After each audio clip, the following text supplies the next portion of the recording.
Yo, what's good, YouTube? What's good, everybody, man? Welcome back to the channel. How are you guys doing out there today, man? So we're back here with some more Jim Croce.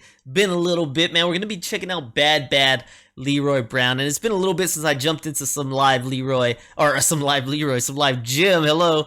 Maybe he is Leroy, then. Maybe he's singing about himself. No, I don't know. So we're going to be checking out this one, Jim Croce.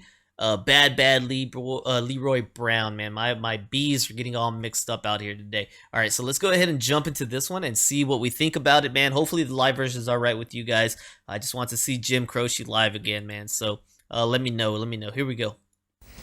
This is another one of those character songs. I got out of a university in 1965, totally prepared for life in the 12th century. Kind of looked around here, looked around there, and then I got this brown letter in the mail one day, signed by a general. Said, "Come play with us." So I went down to a place called Fort Jackson in South Carolina, where they took my extensive college experience and put me into the infantry as a lineman. I climbed telephone poles. It was communications, stringing that wire from one place to another. And I met this guy down there who was in the company. His name was Leroy Brown. Now, Leroy was one of those guys that didn't know the meaning of no. You tell Leroy to do one thing, and Leroy would do another thing. He was just one of those kind of characters. He come from Chicago, been out in the street a long time, and had to make his own way. So he was about to keep on making it. He was down there a couple weeks, and he looked at me one night. We're sitting talking. He says, "You know, Jim, I don't like this place, and I'm going to go home." So he got himself packed up, and he went home without telling anybody. Except in the Army, they call that AWOL. Yep. Absent without leave. I had somebody do that, but he did come back at the end of the month to get his paycheck. And that was it. Snap put him in the handcuffs and took him away, but didn't bother him. He'd get out a little later and still hung around. He was always the kind of guy that would keep people laughing, unless he got in trouble with them. And this is a tune he wrote about. I like Jim, man. He's got a way of talking.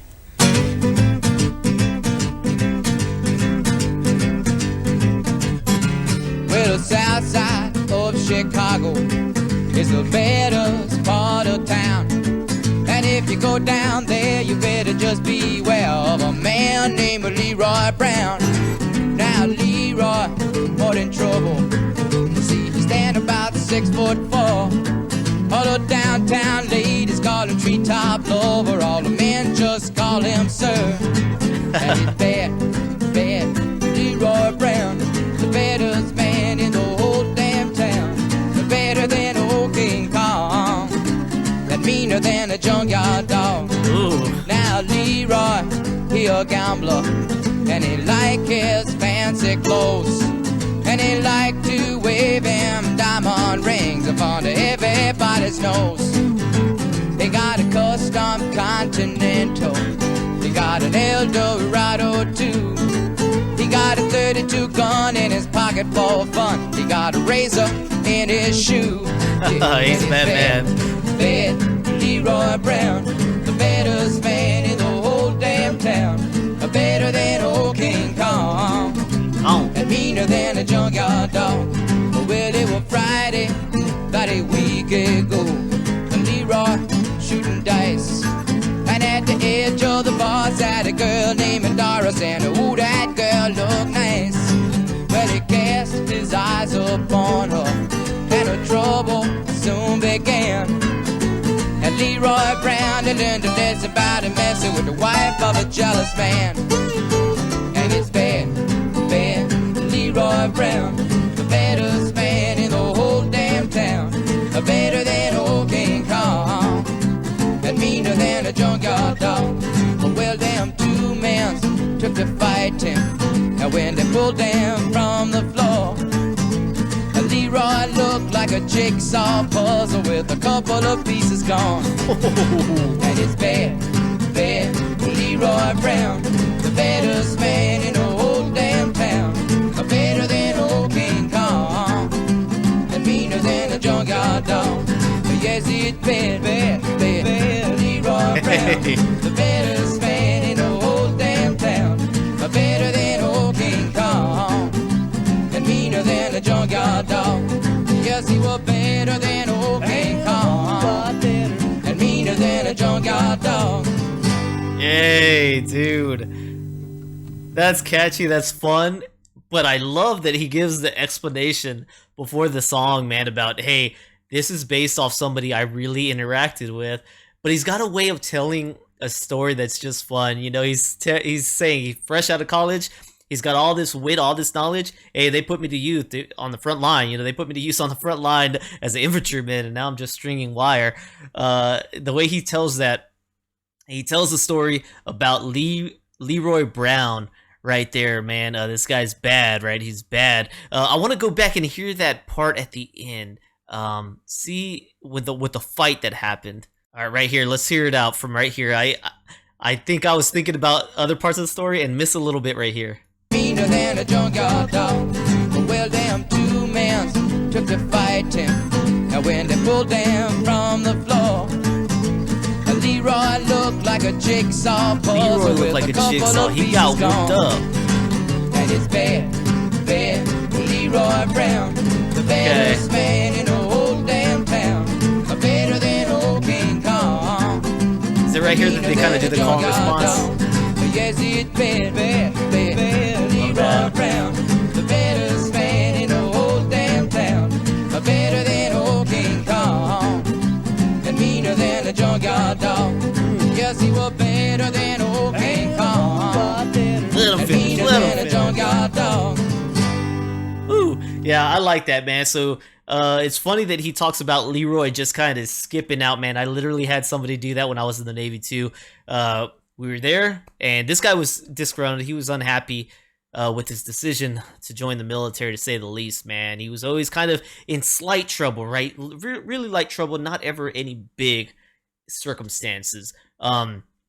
But he was just unhappy. He was unhappy, and he was also a fun individual to be around. It was really unfortunate because he's actually got a great personality, great guy, man. But he wasn't happy being there either. And we woke up one day and he just was gone, man. He was gone, and our leadership would talk to us. Do you know where he went? Do you know that? Blah, blah, blah.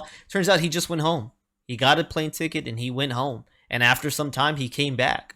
When he came back, in his story, I guess the guy got arrested. In our story, he didn't get arrested. He got put on we have like restrictive duty on in the military, and so it's like a kind of a court hearing, but for sailors, okay? And then you kind of go and you spend your time in confinement in a way, but it means like you're kind of locked to the ship.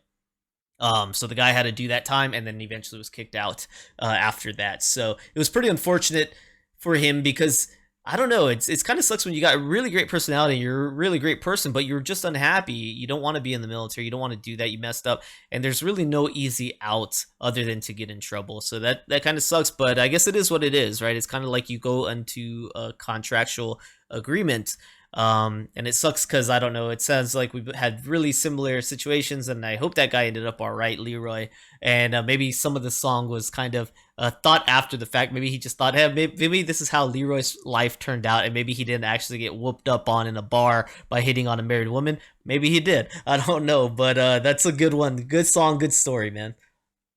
All right, looking into bad Leroy Brown right here. We got this song released in 1972, same as Tupelo Honey that I just did, I believe, right? Was that 1972? Yeah, so another... Oh, sorry, this was recorded in 1972. It was released in 1973, though. So you got this as called Boogie Woogie. All right, so we've got bad Leroy Brown right here. Is written by American folk rock singer Jim Croce, and it was released as part of his 1973 album Life and Times. The song was a #1 hit for him, spending 2 weeks at the top of the Billboard Hot 100 in July 1973. Croce was nominated for 2 1973 Grammy Awards in the Pop Male Vocalist and Record of the Year categories. Dude, that's awesome. I'm happy.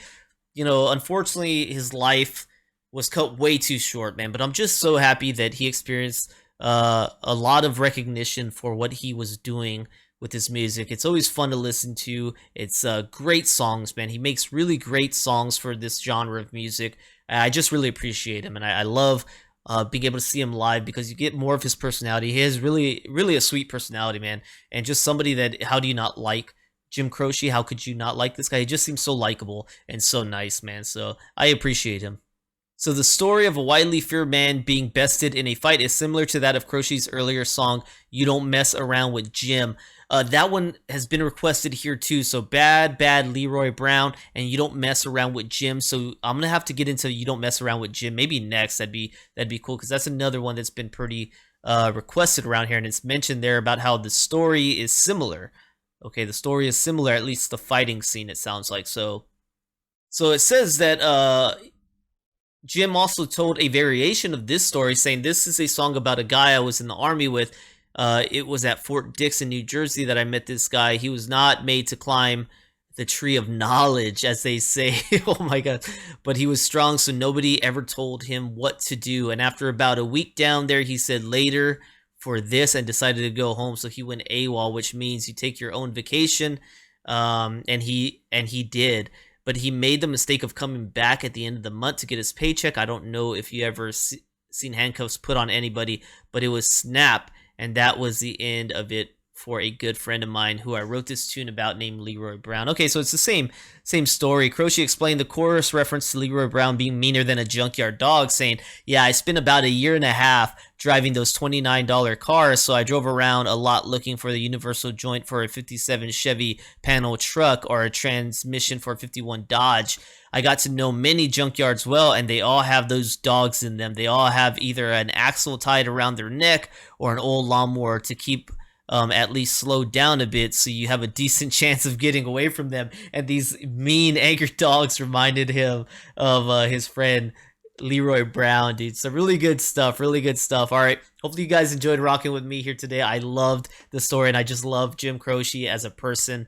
What a beautiful soul he had, man. So thank you guys for tuning in here today. Hopefully you enjoyed. If you did, please don't forget to like, subscribe, check out the descriptions down below for other ways you can help the channel, including donation requests, becoming a member on my Patreon or my YouTube. All amazing ways to help me. All right, guys, thank you so much, and I'll see you on the next one, man. Peace.